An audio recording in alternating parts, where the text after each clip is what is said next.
Actually ಮಡಿಕೇರಿಗೆ ಬಂದಿರೋದು 2 ಕಾರಣಗಳಿಂದ. ನಾನಂತೂ ಒಂದು ಮಡಿಕೇರಿನ ನೋಡಬೇಕು, ಅದಂತೂ ನಂದು ಫಸ್ಟ್ ಪ್ರೈಮ್.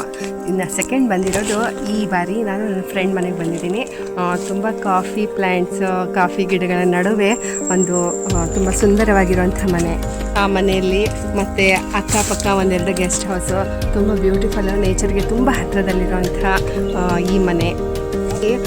ಎಷ್ಟು ನೇಚರ್ಗೆ ಹತ್ತಿರದಲ್ಲಿದೆ ಅಂತಂದರೆ ಮನೆ ಗಿಡ ಮರಗಳು, ಹಲಸಿನ ಗಿಡ, ಕಾಫಿ ಪ್ಲ್ಯಾಂಟ್ ನಡುವೆ ಹಾಕ್ಕೊಂಡು ಕಾಫಿ ಬೀಜಗಳನ್ನ ತಗೊಂಡು ಹೋಗ್ಬೋದು.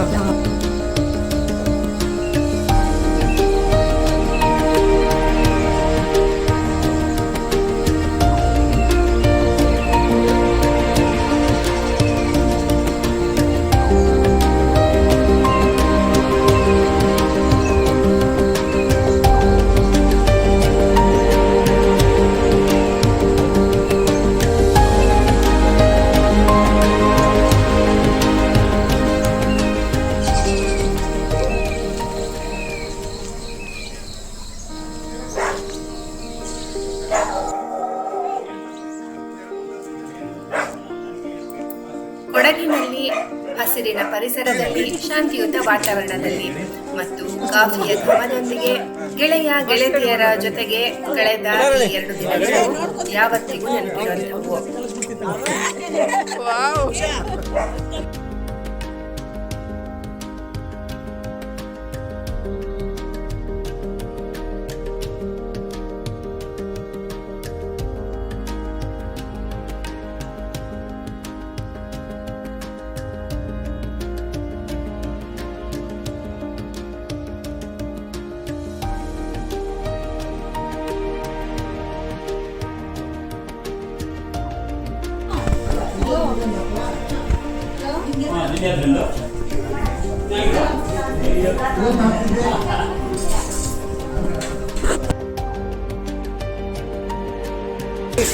ಸಾತ್ವಿಕ್ ಆಹಾರ ತಯಾರಾಗೋ ರೂಮ್.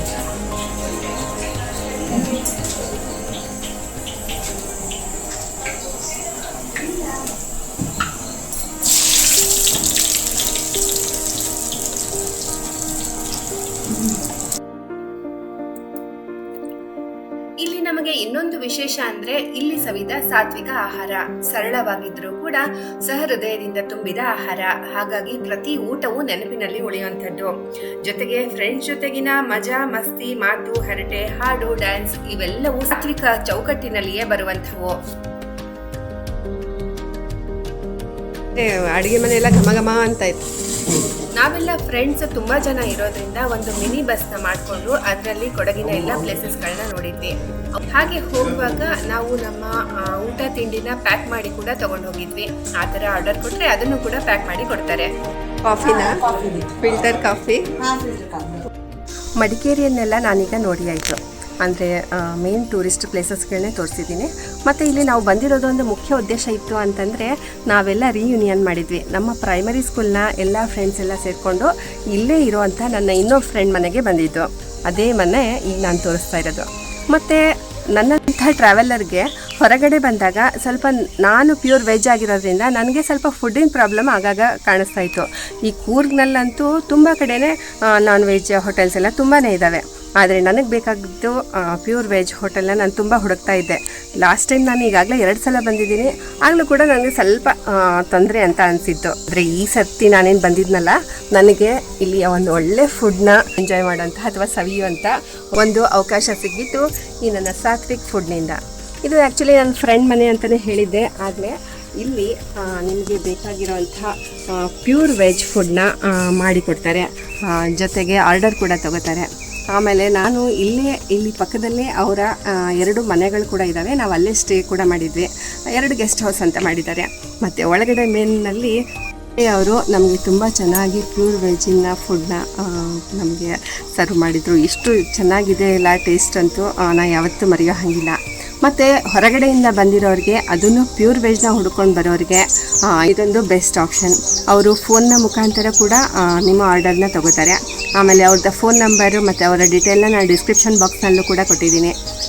ಇವ್ರ ಮನೆ ಅಂತೂ ಕುಶಾಲನಗರದ ಹತ್ತಿರ ಇದೆ. ದುಬಾರೆ ಎಲಿಫೆಂಟ್ ಕ್ಯಾಂಪಿಂದ ಕೇವಲ 3 ಕಿಲೋಮೀಟರ್ ದೂರದಲ್ಲಿದೆ. ಸುತ್ತಲೂ ತೋಟ ಇದೆ, ಕಾಫಿ ಪ್ಲ್ಯಾಂಟ್ನ ನಡುವೆ ಇವ್ರ ಮನೆ ಕಟ್ಟಿರೋದು. ಹಾಗಾಗಿ ನಮಗಂತೂ ಫುಲ್ ಕಾಡಿನಲ್ಲಿನೇ ಎಂಜಾಯ್ ಮಾಡ್ದಂಗೆ ಮಾಡಿದ್ವಿ. ನಿನ್ನೆ ಅಂತ ಒಂದು ಎಕ್ಸ್ಪೀರಿಯೆನ್ಸ್ ಹೇಳಬೇಕು ಅಂದರೆ, ನಿನ್ನೆ ಅಂತೂ ರಾತ್ರಿ ಬೋನ್ ಫೈರ್ ಎಲ್ಲ ಮಾಡಿಕೊಂಡು ನಾವೆಲ್ಲ ಹಾಡು ಡ್ಯಾನ್ಸ್ ಅಂತೆಲ್ಲ ಮಾಡುವಾಗ ಕಾಡಾನೆ ಕೂಡ ನುಗ್ಗಿದ್ವಂತೆ. ಮತ್ತು ನಮ್ಮನ್ನೆಲ್ಲ ಅವರು ಬೇಗ ಬೇಗ ರೂಮ್ ಕಳಿಸ್ಬಿಟ್ಟು ಎಲ್ಲ ಲೈಟೆಲ್ಲ ಆಫ್ ಮಾಡಿ, ಅಂದರೆ ಅವ್ರು ಏನೇನೋ ಸ್ವಲ್ಪ ಅದಕ್ಕೆ ಪ್ರಿಕಾಷನ್ ತಗೋತಾರೆ ಅದನ್ನೆಲ್ಲ ತೊಗೊಂಡಿದ್ದು. ಅಂದರೆ ಅಷ್ಟು ನಾ ಹೇಳ್ತಾ ಇದ್ದ ಕಾರಣ ಅಂದರೆ ಅಷ್ಟು ಕಾಡಿನಲ್ಲಿದ್ದೀವಿ. ಹೇಳಿರೋ ಹಾಗೆ ಸಾತ್ವಿಕ್ ಫುಡ್ನ ಇವರು ಓನರು. ಮತ್ತು ನಮಗೆ ತುಂಬ ಹೋಮ್ಲಿಯಾಗಿ ಮತ್ತು ತುಂಬಾ ಚೆನ್ನಾಗಿ ಎಂಜಾಯ್ ಮಾಡಿದ್ವಿ. ಅಂದರೆ ಅದಕ್ಕೆ 100% ಕ್ರೆಡಿಟ್ ಕೊಡೋದಾದರೆ ಇವರಿಗೇನೆ. ಸೊ ಇವ್ರ ಜೊತೆಗೆ ನಾನು ಮಾತಾಡಿದ್ದು ಸಾತ್ವಿಕ್ ಫುಡ್, ಒಂದು ಪ್ಯೂರ್ ವೆಜ್ ಹೋಮ್ಲಿ ಫುಡ್. ನೀವು ಬರೋದಂತಿದ್ರೆ ಮೊದಲೇ ಫೋನ್ ಮಾಡಿ ಪ್ರೀ ಬುಕ್ ಮಾಡಿ ಬಂದರೆ ಖಂಡಿತ ನಾವು ನಮ್ಮಿಂದ ಆದಷ್ಟು ಹೆಲ್ಪ್ ಮಾಡಿದ್ವಿ. ತಡಲಿಕ್ಕೆ ಆಗಲಿ ಕೊಡಗಿನ ಬಗ್ಗೆ ಆದಷ್ಟು ಮ್ಯಾಕ್ಸಿಮಮ್ ಡೀಟೇಲ್ ಕೊಡಲಿಕ್ಕೆ ನಾವು ಟ್ರೈ ಮಾಡಿದ್ವಿ. ಬೆಸ್ಟ್ ಫುಡ್ ಕೊಡಲಿಕ್ಕೆ ನಾವು ಮ್ಯಾಕ್ಸಿಮಮ್ ಟ್ರೈ ಮಾಡ್ತೀವಿ. Thank you. ಮತ್ತೆ ಹೋಮ್ ಸ್ಟೇ ಬಗ್ಗೆ ಏನಾದರೂ ಹೇಳ್ತೀರಾ? ಇಲ್ಲಿ ನಾವು ನಮ್ಮಲ್ಲಿ ಇದ್ದಷ್ಟು ಸಾಧಾರಣ ಅಡ್ಜಸ್ಟ್ ಮಾಡೋ ಥರದೇ ಸಾಧಾರಣ ಹೋಮ್ ಸ್ಟೇ ಮಾಡಿ ಕೊಡ್ತೇವೆ. ಅಲ್ಲ ಬೇರೆ ಸ್ವಲ್ಪ ಹೈಫೈ ಆಗಿ ಬೇಕು ಅಂದರೆ ಅದ್ರ ಬಗ್ಗೆ ಬೇಕಾದಷ್ಟು ಮಾಡಿಕೊಡ್ಲಿಕ್ಕೆ ನಾವು ತಯಾರಿದೆ. ನಿಮ್ಮಲ್ಲಿ ಎಷ್ಟು ಜನ ಬರಬಹುದು? ಅಂದ್ರೆ ಒಂದು ನಿಮ್ಮದೇ ಹೋಮ್ ಸ್ಟೇ ನಲ್ಲಿ ಇರೋದಾದ್ರೆ ನಮ್ಮಲ್ಲಿ ಇರೋದು ಒಂದು 10 ರಿಂದ 15 ಜನದವರೆಗೂ ಒಂದೇ ಎಟ್ ಎ ಟೈಮ್ ಬರ್ಬೋದು. ಸ್ವಲ್ಪ ಅಡ್ಜಸ್ಟೇಬಲ್ ಮೈಂಡ್ ಇದ್ರೆ ಚೆನ್ನಾಗಿ ಅಡ್ಜಸ್ಟ್ ಮಾಡ್ಕೊಂಡು ಹೋಗ್ಬೋದು. ಹಾಗೆ ಅಲ್ಲ ಬೇರೆ ನೀವು ಸ್ವಲ್ಪ ಹೈಫೈ ಆಗಿ ಮಾಡ್ತಿರಂತಂದ್ರೆ ಸ್ವಲ್ಪ ದೊಡ್ಡದಾಗಿ ಬೇರೆ ಹೋಮ್ ಸ್ಟೇ ವ್ಯವಸ್ಥೆ ಮಾಡಿಕೊಡ್ಬೋದು. ಫುಡ್ ಬೇಕಾದ್ರೆ ನಾವು ಇಲ್ಲಿಂದ ಅರೇಂಜ್ಮೆಂಟ್ ಮಾಡಿಕೊಡ್ತೇವೆ. ಪ್ಯೂರ್ ವೆಜ್ ಮಾತ್ರ ಮಸ್ಟ್ ಅದು. ಓಕೆ, ಮಿನಿಮಮ್ ಫುಡ್ ಆರ್ಡರ್ ಎಷ್ಟು ಕೊಡಬೇಕಾಗುತ್ತೆ? ತೊಂದ್ರೆ ಇಲ್ಲ, ಅದು 5+ ಬಂದ್ರೆ ಏನು ಪ್ರಾಬ್ಲಮ್ ಇಲ್ಲ. ನಾವು ಆಲ್ರೆಡಿ ನಾವು ಕ್ಯಾಟರಿಂಗ್ ಬಿಸ್ನೆಸ್ ಮಾಡ್ತಾ ಇರೋದ್ರಿಂದ ನಮಗೆ ಅದು 5+ ಆದ್ರೂ ಪ್ರಾಬ್ಲಮ್ ಇರೋದಿಲ್ಲ. ನಾವು ಅದೆಲ್ಲ ಅಡ್ಜಸ್ಟ್ ಮಾಡ್ಕೊಂಡು ಕೊಡ್ತೇವೆ. ಓಕೆ, ಅದನ್ನ ಹೊರಗಡೆನೆ ಕಳಿಸ್ತೀರಾ ಅಥವಾ ನಿಮ್ಮಲ್ಲಿ ಬಂದು ನಾವು ಬರೀ ಫುಡ್ ಅಷ್ಟೇ, ಫುಡ್ ಸರ್ವಿಸ್ ಅಷ್ಟೇ ತಗೋಬೋದಾ? ನಿಮ್ಮ ಹತ್ರ ಬಂದು ಹೇಗೆ ಬೇಕಾದ್ರೆ ಮಾಡ್ಬೋದು. ನೀವು ಬೇರೆ ಕಡೆ ಸ್ಟೇ ಮಾಡಿ ಬಂದು ವೆಜ್ ಫುಡ್ ಮಾಡೋದಿದ್ರೆ ಮಾಡ್ಕೊಳ್ಬೋದು. ನೀವೆಲ್ಲಿ ಹೇಳಿದ್ರೆ ಅಲ್ಲಿ ನಾವು ಮ್ಯಾಕ್ಸಿಮಮ್ ಟ್ರೈ ಮಾಡ್ತೀವಿ ಅಲ್ಲಿಗೆ ತಲುಪಿಸಲಿಕ್ಕೆ. ಸಾಧಾರಣ ನಿಯರೆಸ್ಟ್ ಅಂದ್ರೆ ಒಂದು 5-6 ಕಿಲೋಮೀಟರ್ 10 ಕಿಲೋಮೀಟರ್ ಒಳಗಡೆ ದುಬಾರೆ, ಕುಶಾಲನಗರ ಈ ಥರ ಆದರೆ ನಾವು ಇಲ್ಲಿಂದ ಮಾಡಿ ಸಪ್ಲೈ ಮಾಡಿ ಕಳಿಸ್ಬೋದು. ನಮಗೆ ಪ್ರಾಬ್ಲಮ್ ಇರೋದಿಲ್ಲ. Okay sir, thank you so much. Satvik ಫುಡ್ನ ಬಗ್ಗೆ ಇವ್ರು ಕೊಟ್ಟಿರೋ ಇನ್ಫಾರ್ಮೇಷನ್ ಪ್ರಕಾರ ಮತ್ತು ಉಳಿದಿರೋ ನಿಮಗೆ ಫೋನ್ ನಂಬರ್ ಮತ್ತೆಲ್ಲ ಏನೇ ಡೀಟೇಲ್ಸ್ ಬೇಕಿರೋದನ್ನು ನಾನು ಡಿಸ್ಕ್ರಿಪ್ಷನ್ ಬಾಕ್ಸ್ನಲ್ಲಿ ಕೊಡ್ತಾ ಇದ್ದೀನಿ. ಮತ್ತು ಅವರ ಫೋನ್ ನಂಬರ್ನ ಇಲ್ಲಿ ಕೆಳಗಡೆ ಕಾಣಿಸ್ತಿರೋ ಸ್ಕ್ರೀನಲ್ಲೂ ಕೂಡ ನಾನು ಕೊಡ್ತಾ ಇದ್ದೀನಿ. ಒಟ್ಟಿನಲ್ಲಿ ಪ್ರಕೃತಿಯ ಮಧ್ಯದಲ್ಲಿ ಒಂದು ರಿಲ್ಯಾಕ್ಸ್ಡ್ ವೆಕೇಶನ್ ಏನಾದರೂ ನೀವು ಸ್ಪೆಂಡ್ ಮಾಡಬೇಕು ಅಂತಂದರೆ ಈ ಕಾಫಿ ಹೋಮ್ ಸ್ಟೇಗೆ ಬನ್ನಿ. ಮತ್ತು ಇಲ್ಲಿಯ ಕೂರ್ಗ್ ಹಾಸ್ಪಿಟಾಲಿಟಿಯನ್ನು ನೀವು ಕೂಡ ಅನುಭವಿಸಿ. ಒಂದು ಥರದಲ್ಲಿ ಅನ್ವೈಂಡ್ ಆಗೋಕ್ಕೆ ಇದು ಒಂದು ಉತ್ತಮವಾದ ಸ್ಥಳ ಅಂತ ಹೇಳ್ತೀನಿ. ಮತ್ತು ಮೇನ್ ಇಂಪಾರ್ಟೆಂಟ್ ಅಂದರೆ ನಿಮಗೆ ಇಷ್ಟವಾಗಿದ್ದರೆ ಈ ವಿಡಿಯೋನ ಲೈಕ್ ಮಾಡಿ, ಕಾಮೆಂಟ್ ಮಾಡಿ ಮತ್ತು ನನ್ನ ಚಾನಲ್ಗೆ ಹೊಸದಾಗಿ ಬಂದಿದ್ದರೆ ಸಬ್ಸ್ಕ್ರೈಬ್ ಮಾಡಿ.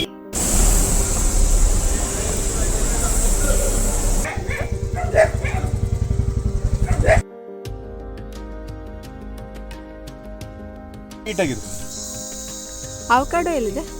ಅವಕಾಡೋ ಕೆಳಗಡೆ.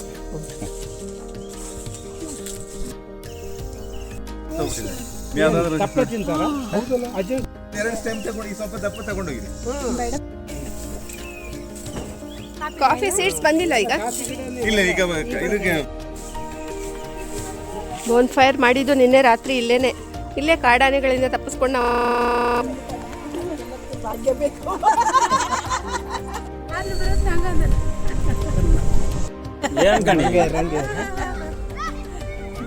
ಅವರೆಲ್ಲ ಇಲ್ಲೇ ಜಾಡಿಸ್ಬೇಕು ಅವ್ರಿಗೆ.